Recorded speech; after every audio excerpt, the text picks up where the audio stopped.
पहला तो जो बड़ा आरोप लगा दिया, राहुल गांधी ने कहा कि भाई देखिए बीजेपी सेना के पीछे छिपती है और हम सेना का विरोध नहीं करते हैं, हम बीजेपी का विरोध करते हैं। भविष्य राहुल गांधी को फिर बयान देते समय सोचना जरूर चाहिए।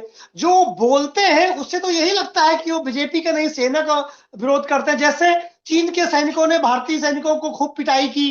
अब ये बताइए किसका विरोध माना जाएगा, बीजेपी का या सेना का?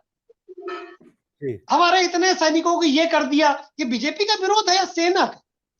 तो इसलिए राहुल गांधी को बयान देते समय इस तरह से बोलना चाहिए जिससे कि बीजेपी पर आप हमला करें, सेना पर नहीं।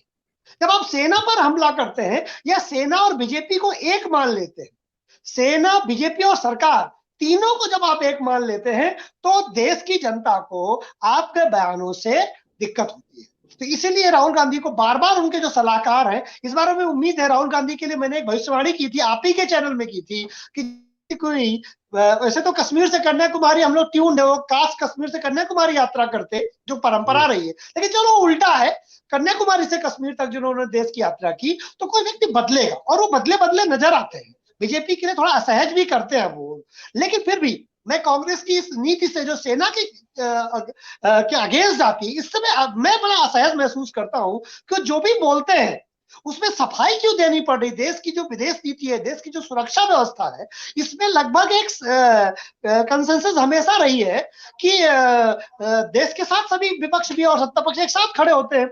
लेकिन दुर्भाग्य से जब से ये मोदी नेतृत्व की सरकार आई है तब से देश बीजेपी विरोध देश विरोध तक पहुंच जाता है। ये लोग विपक्ष जो है भारतीय जनता पार्टी का विरोध करते करते सरकार का विरोध करता है और सरकार का विरोध करते करते देश का विरोध करने लगते हैं, फिर बाद में इनको सफाई देनी पड़ती है। इसी को लेकर तो वो चीजें हो सकता है कि क्लियर करने की कोशिश कर रहे हैं कि भाई देखिए जिस तरह से प्रोजेक्ट किया जाता है, जब वो कोई बात कांग्रेस की तरफ से राहुल गांधी की तरफ से कही जाती है तो कहीं ना कहीं बीजेपी सेना का सहारा लेकर सियासी तौर पर वो बात को डाइवर्ट कर देती है। क्या इस तरह की बात कहने की कोशिश राहुल गांधी कर रहे हैं? एक्चुअली भविष्य मुझे लगता है कि वो जब आप सेना पर कुछ कहेंगे तो बीजेपी उसके पीछे कैसे छुपेगी। जब आप करो हमारे सैनिकों की पिटाई हुई, मैंने एक दिन सुना था कि हमारे बॉर्डर में हमारे सैनिक पीटे गए। अब बताइए किसके लिए कहा गया?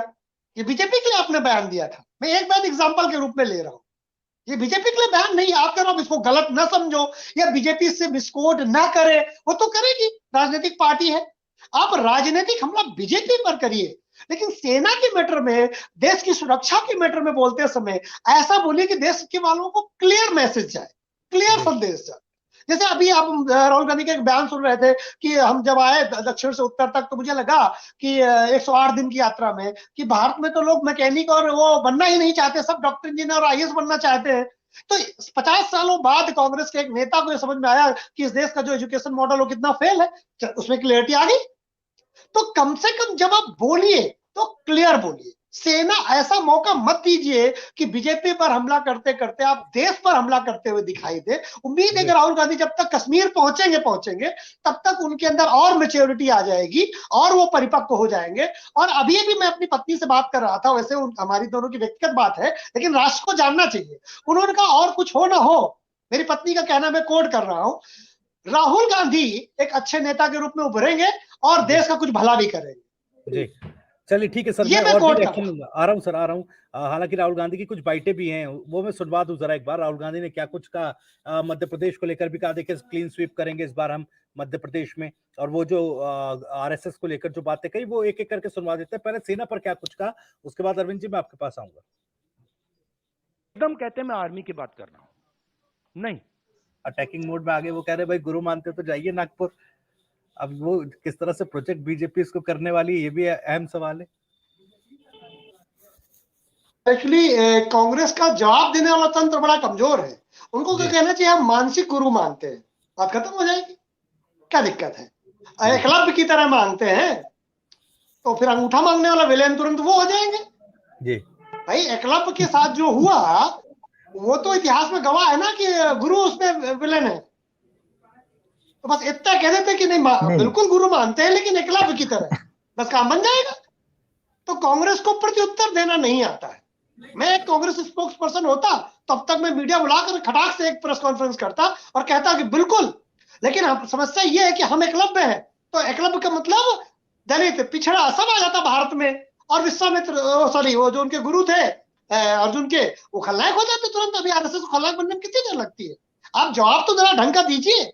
आप क्या करते हैं, एक बार अटैक करते हैं, जब बीजेपी दोबारा अटैक करती है तो आप चुप हो जाते हैं, डर जाते हैं कि आप हिंदुत्व विरोधी ना हो जाए। अरे दलित पिछड़ों के मसीहा बनने की कोशिश तो करिए ईमानदारी से। आप अभी भी एलीट है, अभी अंदर तक वो नहीं आया जो बीजेपी के साथ उस तरह का जवाब दे। अब तक ये बयान आ जाना चाहिए कांग्रेस की तरफ से, या इस तरह, मैं ये नहीं कह रहा हूं यही बयान आना चाहिए, कोई भी ऐसा बयान जो री अटैक करे। कांग्रेस अटैक करती है, बीजेपी दोबारा अटैक करती है, और कांग्रेस रक्षात्मक क्यों हो जाती है उसके बाद, ये मुझे समझ में नहीं आता।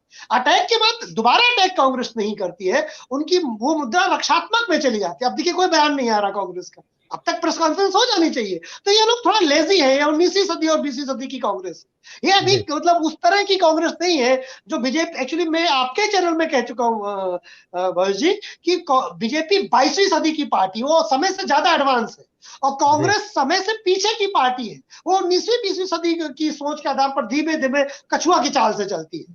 तो राहुल गांधी कुछ उसमें जान डालते हैं, लेकिन पूरी कांग्रेस अभी रिफॉर्मिस्ट नहीं हुई है। पूरी कांग्रेस अभी बदलाव के दौर से नहीं गुजर रही है। दूसरी बात, अभी आपको जो बयान आपने सुनाया उसमें मेरे दिमाग में आ रहा था कि एक विपक्ष का नेता जो अपनी आइडियोलॉजी को दूसरों से सीखता हो, कितने दुर्दिन आ गए कांग्रेस के।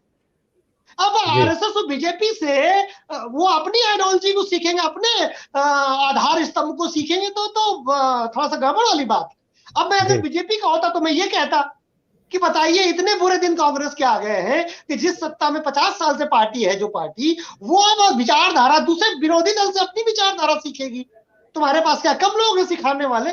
क्या तुम्हारे पास कम लोग आइडियल हैं? क्या जवाहरलाल नेहरू की विचारधारा, इंदिरा गांधी की विचारधारा, राजीव गांधी की विचारधारा कम पड़ रही है जो तुम आरएसएस से सीख रहे हो?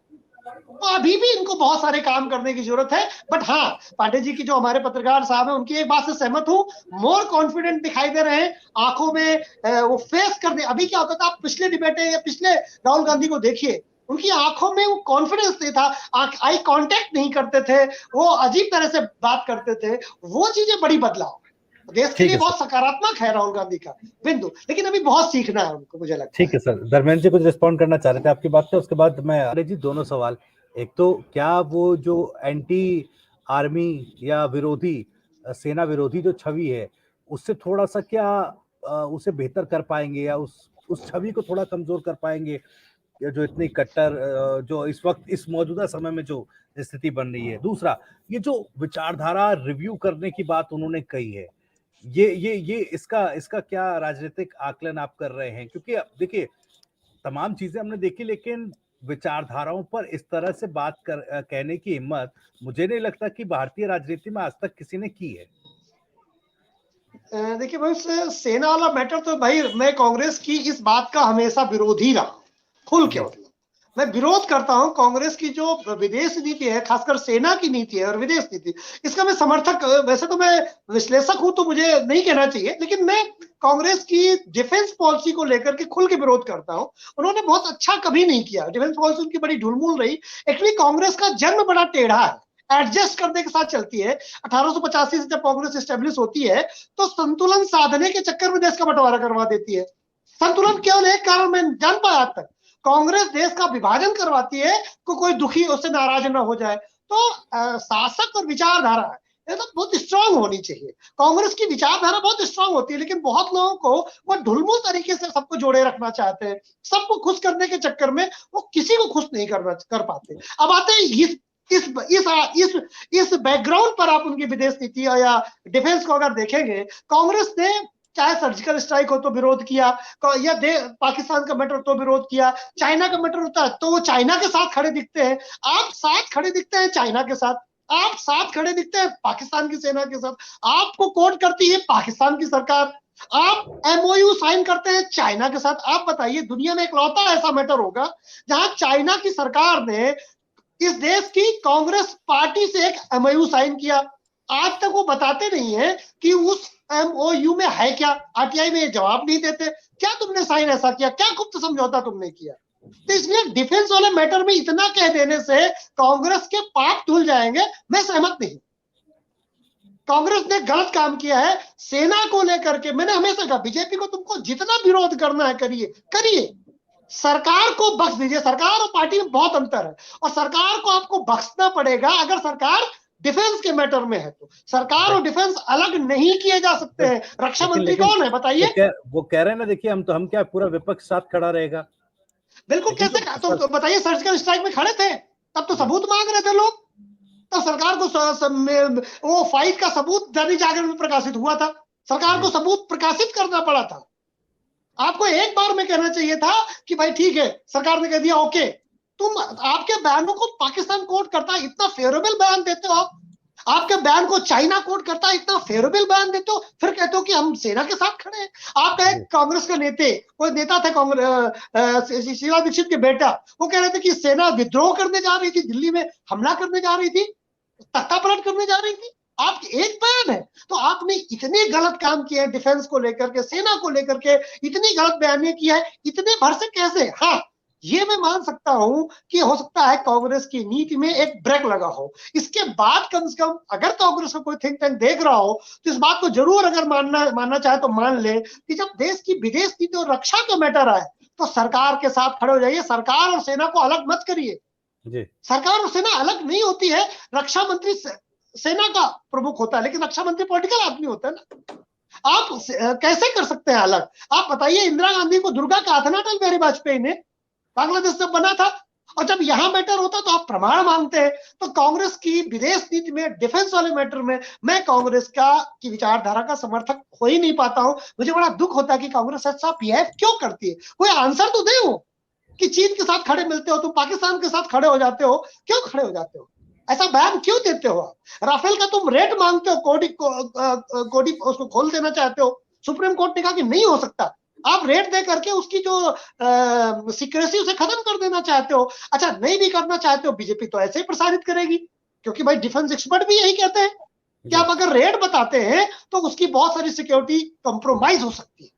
तो राहुल गांधी या कांग्रेस की जो डिफेंस पॉलिसी को लेकर के जो उनकी नीतियां हैं, मैं उन नीतियों को पचा नहीं पाता हूं। एक न्यूट्रल आदमी की तरह आप सोचिए, जो भी वो कहते हैं। ऐसा दुख होता है कि यार तुम पाकिस्तान के साथ खड़े हो गए, तुम चाइना के साथ खड़े हो गए, तुम चाइना के साथ 2005 में एमओयू करते हो चाइना सरकार के साथ, और एमओयू बताते नहीं हो कि तुमने क्या किया। तुमने पूरे देश का जो छोटा उद्योग है वो चाइना के साथ गिरवे रख दिया। बताइए कि क्या हालत कर दी इस देश के उद्योगों की। क्या यही एमओयू साइन किए थे क्या कांग्रेस ने? ओके, लेकिन अब वो एक और सवाल कि जब आप विचारधारा को भी रिव्यू करने की बात कर रहे हो, ऐसा इतना साहस तो मुझे लगता है कि नहीं आज तक किसी राजनेता या किसी भी पॉलिटिकल पार्टी की तरफ से या किसी व्यक्तिगत तौर पर नहीं दिखाया गया है। नहीं, एक्चुअली विचारधारा वो आरएसएस सीखते, उन्होंने एक शायद ये कहा है कि मैं अपनी विचारधारा रिव्यू कर रहा हूँ। एग्जैक्टली मैंने इस बयान शायद नहीं सुना है। अगर एग्जैक्टली उन्होंने कहा कि मैं अपनी विचारधारा का रिव्यू कर रहा हूं, एग्जैक्टली इस तरह से ये बात नहीं कही, लेकिन एक बार फिर भी देखिए मैं आपको वो बयान फिर से सुनवाता हूँ, थोड़ी और क्लैरिटी आएगी। जी जी जी सुनना चाहता हूँ, क्योंकि एक्चुअली हो क्या रहा है, जितना वो आक्रमण करते हैं उतनी हमको अपनी पोजीशन इंप्रूव करने का मौका मिलता है। तो मैं चाहता हूं, और मैं सीरियसली बोल रहा हूं, मैं चाहता हूं कि वो थोड़ा और जोरों से करें और अग्रेसिवली करें, तो कांग्रेस पार्टी को और हमें मतलब अपनी जो आइडियोलॉजी है वो अच्छी तरह समझ आए। एक प्रकार से मैं उनको अपना गुरु, कांग्रेस मध्य प्रदेश के चुनाव को स्वीप करेगी, बीजेपी वहां दिखाई नहीं। आइडियोलॉजी नहीं, उन्होंने कहा कि आइडियोलॉजी को रिव्यू करने का मौका मिलता है। हाँ ठीक है, ये शब्द इस तरह से ठीक है, अंग्रेजी में है, तरीके से आए कि कांग्रेस की क्या आइडियोलॉजी है, ये बात उन्होंने कही है। जी नहीं, एक्चुअली भाई इसको भी मैं उसी तरह देख रहा हूँ भाई कि ये अपनी आइडियोलॉजी को आप रिव्यू करने चाहते हैं, ये वाकई बड़ा सुसाइडल बयान भी हो सकता है। मैं भारतीय जनता पार्टी वाला तो कहता कि बताइए, इन्हें तो अपने बयानों पर स्टैंड लेना नहीं आता है। आप ठीक है, देखिए राहुल गांधी को बहुत कुछ सीखा है, बहुत कुछ सीखना है। प्रेस कॉन्फ्रेंस करने के पहले उन्हें और थोड़ी प्रैक्टिस करनी चाहिए। लेकिन हाँ, इस बात को मैं उनकी तारीफ करता हूं कि खुलेआम मीडिया के सामने उन्होंने ये बात कहा है कि चलिए मुझ में अगर कुछ कमी है, विचारधारा के स्तर पे मुझ में कुछ कमी है, तो मैं उसे ठीक करने की कोशिश करूंगा। और आरएसएस से कोई सीखना चाहता है तो बढ़िया बात, उसमें क्या दिक्कत है। राष्ट्रीय संगठन है, राष्ट्रीयता सिखाता है। अगर आपको लगता है कि आरएसएस का पर्टिकुलर विचार आपको नहीं पसंद है, मत करिए। लेकिन आरएसएस में सब कमी है। मैं नहीं कह रहा हूं आरएसएस में कमियां है, मैं बकौल कांग्रेस की तरफ से कह रहा हूं कि कांग्रेस अगर कहती है कि आरएसएस में ये कमी है, लेकिन फिर भी अगर आरएसएस से कुछ सीखना चाहते हैं तो बहुत अच्छी बात है, क्या बुराई है उसमें। मैं कह रहा हूं ना, भविष्य, फिर से एक बात कहता हूं, राहुल गांधी को बहुत कुछ सीखना है, लेकिन जब वो कन्याकुमारी से चले थे और दिल्ली पहुंचे हैं, तो वो राहुल गांधी नहीं है जो कन्याकुमारी से चले थे। वो थोड़ा मैच्योर हुए हैं, थोड़ा परिपक्व हुए हैं, बीजेपी को थोड़ा असहज करते हैं, बीजेपी उनको नॉन सीरियस नेता के रूप में उनकी टी शर्ट पे आके फोकस करती है। क्या ये मैं राहुल गांधी की सफलता नहीं मानता? मैं तो भाई मानता हूं, यही राहुल गांधी की सबसे बड़ी सफलता है कि बीजेपी को विचारधारा की जगह पर टी शर्ट पेपर चर्चा करनी पड़ती है। ये राहुल गांधी की आज की सक्सेस है, मैं मानता हूँ। ठीक है सर, लौटूंगा मैं आपके पास। अरविंद जी आपके पास आ रहा हूँ, दोनों सवाल सर। सेना को लेकर जिस तरह से थोड़ी मेच्योरिटी दिखाते हुए उन्होंने कहा कि भाई देखिए ठीक है, उन्होंने बीजेपी को कहा कि आप अपने गलत फैसलों को वो जरूर कीजिए, लेकिन वो करें